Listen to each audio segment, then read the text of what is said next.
কুকীর্তির জন্য ফের গ্রেপ্তার তৃণমূল নেতার ছেলে। গত রাত্রেই গ্রেপ্তার করা হয় তৃণমূল নেতার ছেলেকে।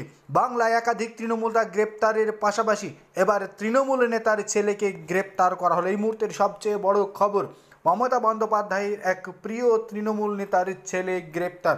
দোলের রাতে এক নাবালিকাকে ধর্ষণের অভিযোগে চাঞ্চল্য ছড়ায় নদিয়ার শান্তিপুরে। বিজেপির অভিযোগ, তাদের এক নেতার ভাইজিকে ধর্ষণ করেছে স্থানীয় তৃণমূল নেতার ছেলে।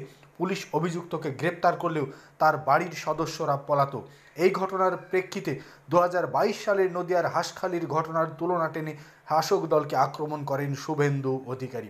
অন্যদিকে তৃণমূল দাবি, ভোটের আগে তাদের সক্রিয় সমর্থককে ফাঁসানোর চক্রান্ত করছে বিজেপি। নির্যাতিতা নাবালিকা এবং বর্তমানে তারা পিতৃহারা, তাদের সঙ্গে এই ধরনের কুকাজ করায় ছেড়ে দিল না বিজেপি নেতারাও।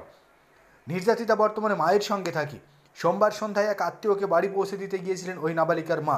অভিযোগ, আচমকা শোয়ার ঘরে ঢুকে নাবালিকাকে গোয়াল ঘরে তুলে নিয়ে গিয়ে ধর্ষণ করে প্রতিবেশী এক যুবক। শারীরিক নির্যাতনের জেরে অসুস্থ হয়ে পড়েন নাবালিকা। অতিরিক্ত রক্তক্ষরণ হয় তার। আশঙ্কাজনক অবস্থায় হাসপাতালে চিকিৎসাধীন সে।